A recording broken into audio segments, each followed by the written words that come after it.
Fahmi Alamsyah diduga ikut rancang cerita pembunuhan, Kapolri diminta bubarkan tim penasehatnya.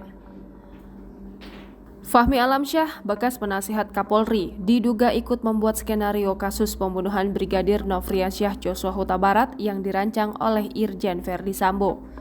Bambang Rukminto, pengamat kepolisian dari Institute for Security and Strategic, meminta lembaga penasehat Kapolri segera dibubarkan karena dianggap lebih banyak merugikan dibanding manfaatnya. Menurutnya, lembaga itu merupakan struktur bayangan yang tumpang tindih dan bisa merusak struktur organisasi yang asli. Pengunduran diri Fahmi, kata Bambang, hanya merupakan bentuk lepas tangan dan alasan hanya membuatkan rilis pers dalam kasus ini. Untuk itu, dia mendesak Polri juga memeriksa Fahmi Alamsyah. Kronologi Fahmi Alamsyah karang cerita kematian Brigadir Joshua hingga akhirnya didesak mundur.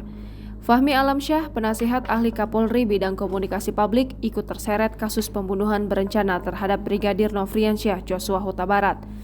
Fahmi diduga membantu bekas Kadif Propam Polri Irjen Verdi Sambo mengarang cerita soal kematian Brigadir Joshua. Khairul Huda, penasihat ahli Kapolri bidang hukum, menyatakan para penasihat ahli Kapolri baru mengetahui Fahmi Alamsyah diduga terlibat dalam kasus Irjen Verdi Sambo dari pemberitaan media massa. Awalnya mereka berpikir informasi itu tidak benar alias hoax.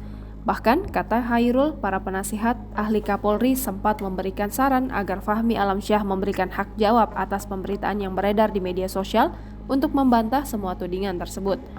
Khairul menuturkan kecurigaan para penasihat ahli Kapolri mulai muncul setelah saran tersebut tidak digubris oleh Fahmi Alamsyah. Akhirnya, Fahmi Alamsyah pun mengakui dirinya mengetahui kronologi kematian Brigadir Joshua tak lama sesudah kejadian atau pada Jumat 8 Juli 2022 malam. Fahmi, kata Khairul, mengaku mendapat kronologi penembakan Brigadir Joshua dari Irjen Verdi Sambo. Dia mengaku tidak mengetahui peristiwa yang sebenarnya. Dengan begitu, kata Khairul, para penasihat ahli Kapolri mulai berembuk untuk menentukan status Fahmi Alamsyah. Hasilnya, semua sepakat meminta bersangkutan didesak mundur dari jabatannya sebagai penasihat ahli Kapolri bidang komunikasi publik. Ia menuturkan Fahmi Alamsyah menyalahi etik dan moralitas sebagai penasihat ahli Kapolri. Dia juga dinilai tak lagi layak masuk di jajaran penasihat ahli Kapolri. Khairul menuturkan tindakan yang dilakukan oleh Fahmi Alamsyah melanggar moralitas dan etika sebagai penasihat ahli Kapolri. Apalagi Fahmi menyembunyikan fakta dirinya sempat menjadi pihak yang mengetahui dan membuat rilis terkait kasus kematian Brigadir Joshua. Khairul menuturkan alasan Fahmi Alamsyah yang mengatakan hanya menuliskan apa yang diungkap Irjen Verdi Sambo dinilai tidak masuk akal. Menurutnya, Fahmi seharusnya memiliki jiwa kritis. Apakah kronologi yang disampaikan Irjen Sambo bisa disebut wajar atau tidak? Khairul menyatakan tindakan Fahmi Alamsyah tidak ada hubungannya dengan jabatan sebagai penasihat ahli Kapolri. Fahmi bahkan sempat berusaha meyakinkan para penasihat Kapolri lainnya kematian Brigadir Joshua merupakan kasus baku tembak.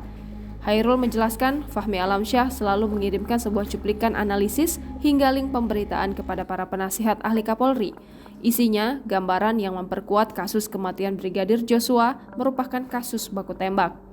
Padahal, kata Khairul, saat itu para penasihat Kapolri belum mengetahui ternyata Fahmi Alamsyah dekat dengan Irjen Verdi Sambo. Mereka juga tidak tahu ternyata dia sempat diceritakan kronologi kasus Brigadir Joshua oleh Irjen Verdi Sambo. Fahmi Alamsyah sudah mengundurkan diri dari jabatannya sebagai penasihat ahli Kapolri bidang komunikasi publik. Jangan lupa subscribe, share, komen, dan like ya!